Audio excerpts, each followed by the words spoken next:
You know, that shiny new SUV with all the bells and whistles? The one the dealership swears will last forever?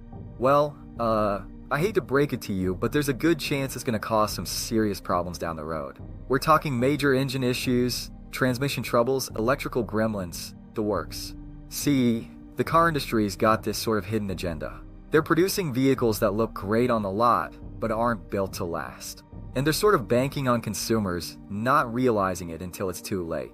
But today we're going to pull back the curtain on these problematic cars. By the end of this video, you'll have a much better idea of which vehicles might end up costing you way more than you bargained for, and why they could be such a drain on your finances. So you know how the Nissan Rogue has been getting a lot of attention lately? Well, it turns out there's this complicated variable compression technology in their engines that's causing all sorts of problems. We're seeing reports of engines just falling apart, with bearings and links breaking down, weird noises, and power loss. And it's not just a few isolated incidents. We're talking hundreds of thousands of vehicles affected. The government's even looking into it, which is never a good sign. Now let's talk about those CVT transmissions Nissan's still using. They're still breaking down, and it's like Nissan looked at all the complaints and just decided to keep going with them. These CVTs, particularly the Jatco brand, have a history of reliability issues and are known for premature failure. The kicker is they're not even rebuildable, so when they go, they really go. When these engines and transmissions fail, you're looking at some seriously expensive repairs. We're talking full replacements that cost a significant amount. It's the kind of repair bill that makes you question your life choices, you know? So you've got this combination of an unreliable engine and a transmission that's known to fail. You're basically driving around in a vehicle that's just waiting to drain your bank account.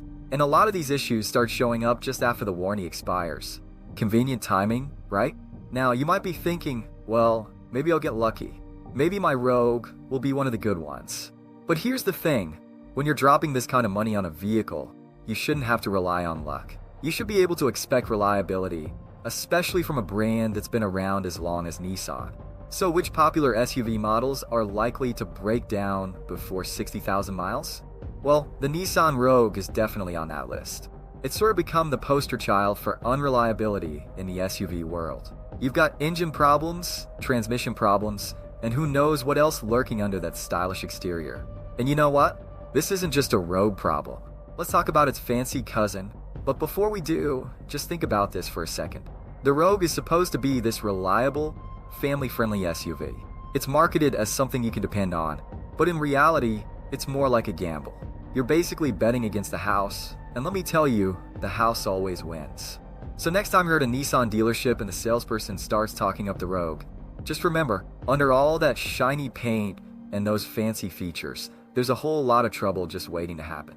It's not just a car, it's a financial liability on wheels. So, Infiniti's taken the Nissan Rogue's issues and basically wrapped them up in a fancy package with a premium price tag. The QX50 is like their attempt to make reliability issues a luxury experience. You know, they got this same problematic engine with a variable compression technology, and they didn't forget about those CVT transmission issues either. It's like they're giving you the full Nissan reliability experience, but with leather seats and a fancier badge. Now, you might think, well, maybe the luxury price means better quality overall. But here's the thing, Consumer Reports isn't impressed. They're essentially saying you're paying luxury prices for economy car problems. And it's not just a one-off issue with the QX50. Other vehicles using this engine and transmission combo are having similar problems. It's like Infiniti looked at a flawed formula and decided to spread it across their lineup. So how does the Infiniti QX50's reliability stack up against its luxury price tag? Not great, folks. You're paying significantly more than you would for a Rogue, but you're not getting a corresponding increase in reliability or performance. The real question is, what are you actually paying for when you buy an Infiniti QX50? Because from where we're standing, it looks like you're mostly paying for expensive problems. But hey, at least it's not catching on fire, right?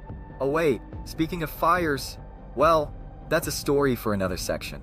For now, just remember, when you're looking at luxury SUVs, don't let the shiny exterior and plush interior fool you. The Infiniti QX50 might look like a step up from the Nissan Rogue, but when it comes to reliability, it's more like a fancy lateral move. And, in the world of cars, lateral moves that cost you more money are rarely a good idea.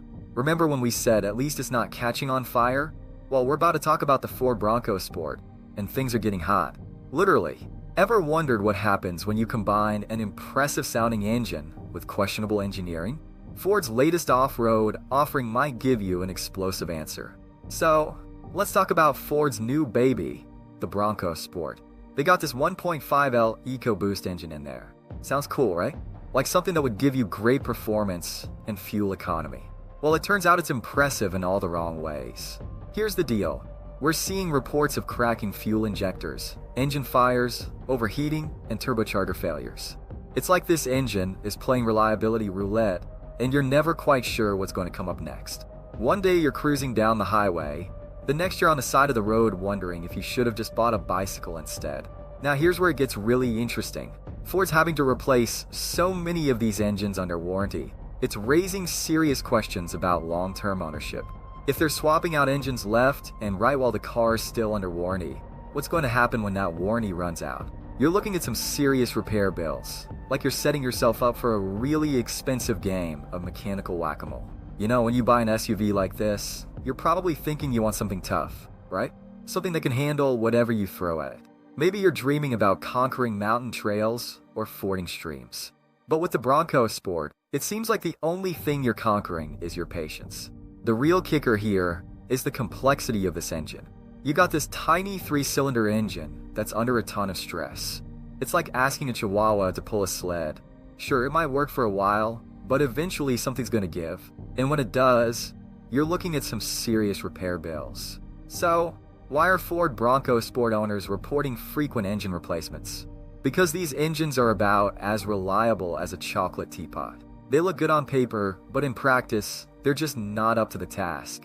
But hey, at least it's not a minivan, right? Oh, speaking of minivans, well, that's a story for another time. For now, just remember, when you're looking at that shiny new Bronco Sport on the dealer lot, think twice. That trail-ready exterior might be hiding an engine that's more likely to leave you stranded than get you to your campsite. You might be spending more time off the road than you bargained for, and not in the way you were hoping. You know that sinking feeling when your check engine light comes on? Now imagine that feeling, but amplified by about 1,000. That's what it's like to own a Chrysler Pacifica hybrid. But here's the real kicker. Even the Chrysler technicians are stumped. How bad does a car have to be to confuse its own mechanics? So we've covered SUVs and trucks, but what about the family-friendly minivan? Well, Chrysler's got you covered with the Pacifica hybrid, and boy, is it a doozy. This thing's got more recalls than a grocery store during a food poisoning scare.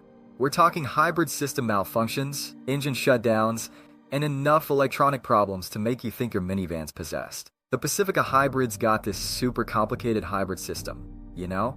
It's like Chrysler decided to make a Rube Goldberg machine, but instead of a fun little contraption, it's your family car. And guess what? This complexity is giving technicians headaches. They're scratching their heads, trying to figure out how to fix these things.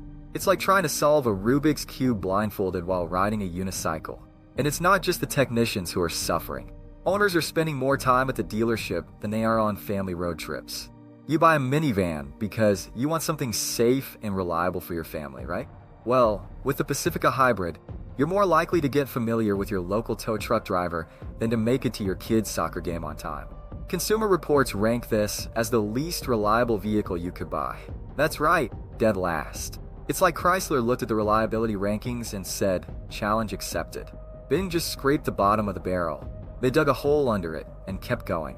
Now let's talk about those hybrid savings. Sure, you might save some money at the pump, but you'll be paying for it with endless trips to the dealership.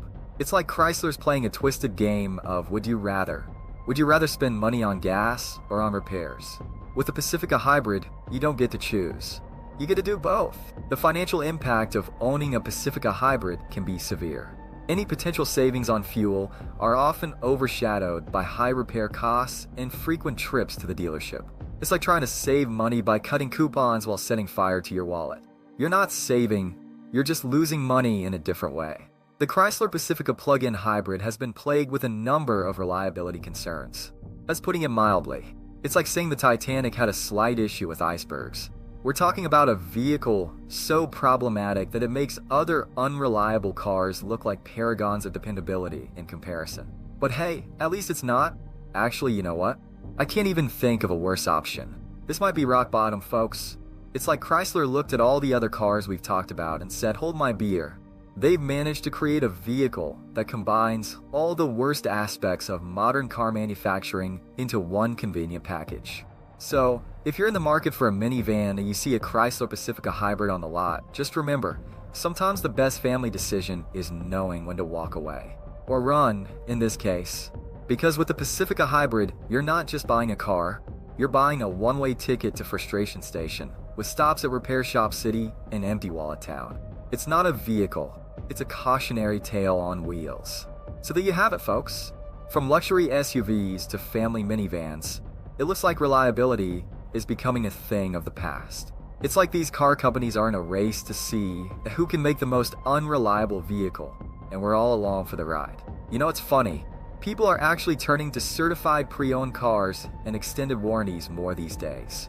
It's like we're all trying to protect ourselves from these automotive money pits. And can you blame us? When a new car is more likely to break down than your grandpa's old beater, something's seriously wrong. But hey, maybe there's hope. Some experts think car makers might actually start simplifying their designs and focusing on durability. Imagine that, a car that actually lasts. What a concept, right? Until then, just remember, a cheap car that's always in the shop isn't cheap at all. It's a money pit with headlights. So do your research, read those owner reviews, and maybe consider buying a bicycle. At least when that breaks down, you can just carry it home. And speaking of things breaking down, have you heard about what's happening to Gen X's retirement plans? It's a whole other kind of financial nightmare. If you want to know more, check out our video on the silent crisis destroying Gen X's retirement. Trust me, it's worth a watch. And while you're at it, hit that subscribe button, so you don't miss out on more cheerful topics like this one.